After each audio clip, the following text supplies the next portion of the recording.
I'm a birth mom and this is my story. So by the time I was 22, I was on my third child. So third child is what I placed for adoption. I went to an adoption counselor that my mom made me go to. So my son has a different dad, and then my two daughters have the same dad. And when I was pregnant with my third child, which is my second daughter, um, her dad was like really abusive to me. He beat me up. He ended up in jail. I ended up leaving him. So he would not let me go to doctors or anything. Like, he was not about that. He was like, you're not allowed to go to the doctor. You can't go here. You can't go there. And so when he finally went to jail, I left. I fled. Like, I left and I ended up seeing my mom. My mom was like, oh, why don't you go back to him? And so, like, I show her all the bruises where he bit my arm open and everything.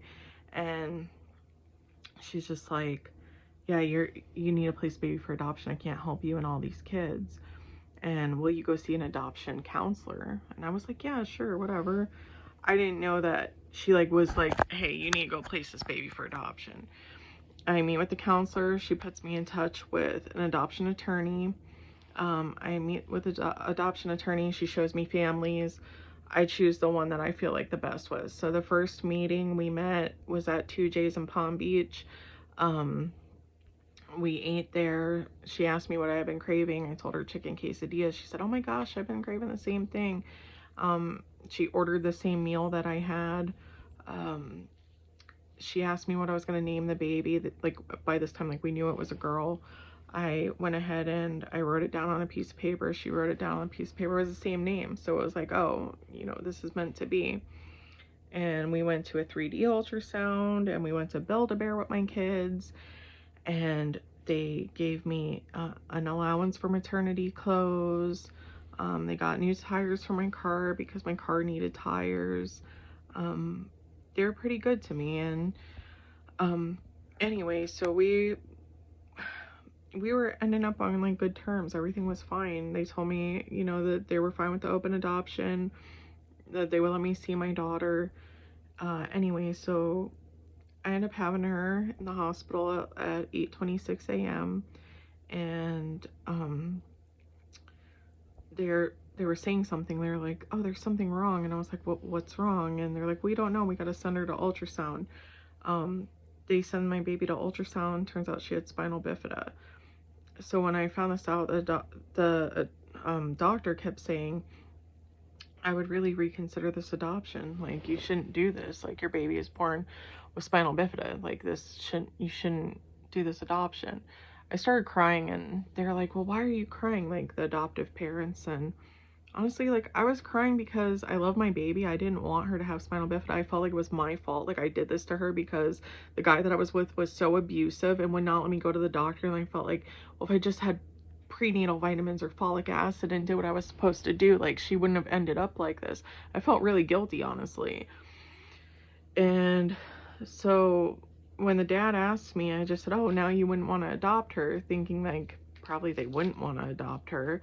And then he said, this isn't a puppy. This isn't a puppy that we're getting from a puppy mill. Like, this is our daughter and we still do want to adopt her and we'll do everything in our power. And I said, well, who are you calling? And he said, my hospital. We have like the best spinal bifida surgeons in the world for children. I assumed he maybe owned like a hospital. I don't know. And anyway, I call my parents. I let them know. And the nurse comes in and says, this baby needs to be trauma hawked to the children's hospital because she needs to have renal surgery or she's going to die. And I wasn't allowed to go because it was a C-section. And they're like, well, maybe you should just sign the papers right away. In the state of Florida, you have 72 hours to spend with your baby before you could even make the decision to adopt. I signed the adoption papers less than 24 hours because I wanted her to bond with her mother. I wanted her to have somebody with her. And I thought to myself, well, if I keep this baby, I'm going to have to depend on Medicaid doctors. And I didn't want to do that. I wanted her to be taken care of. I love her. And so they tried to call me.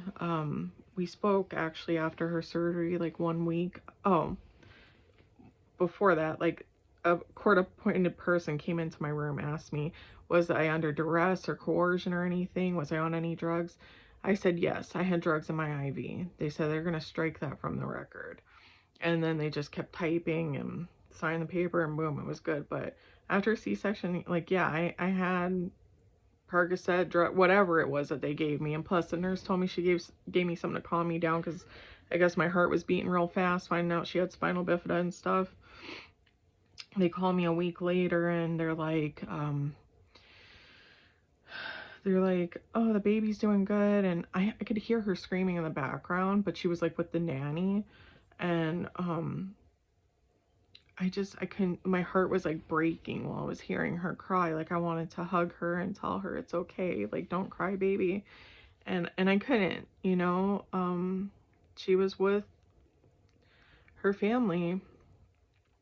Fast forward to today, I was able to find my daughter, and I don't know why I wrote this. I wrote her on Instagram. I said, and now I'm 22 years and 2 weeks older than her. So if her birthday's on Wednesday, my birthday's on Wednesday. I'm February 7th. She's February 21st. And I don't know why I said this, but I just said, did you happen to be born in February? She thought I was like some creep or something, I think, because next thing I know, like, I'm blocked. And Sandy did tell me, like, she's like, they stopped sending me pictures and letters when she was 2.5 years old. And she said, I'll never tell her about you. I don't want my daughter to know she's adopted. I don't want her to have anything to do with you. It was just like a light switch. Like one day it was just over.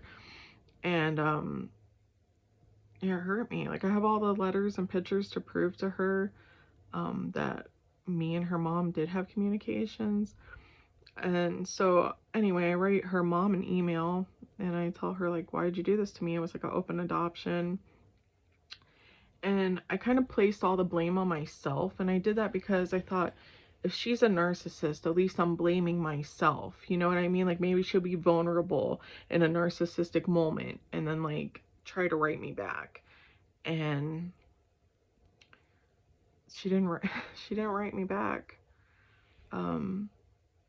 So I hope this story helps somebody who's been placed for adoption. Maybe your mother is out there looking for you, loving you, caring about you. Maybe your mom, something happened or she has her own story.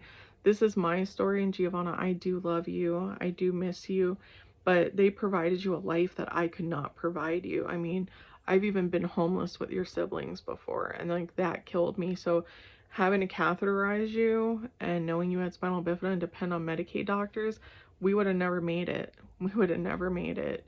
And I'm happy that you do have a mom and dad that have a lot of money and that can help you and take care of you and pay for your medical expenses. I am forever grateful for that, and I'm not trying to impose on you, your mom, and your dad and your brother's relationship.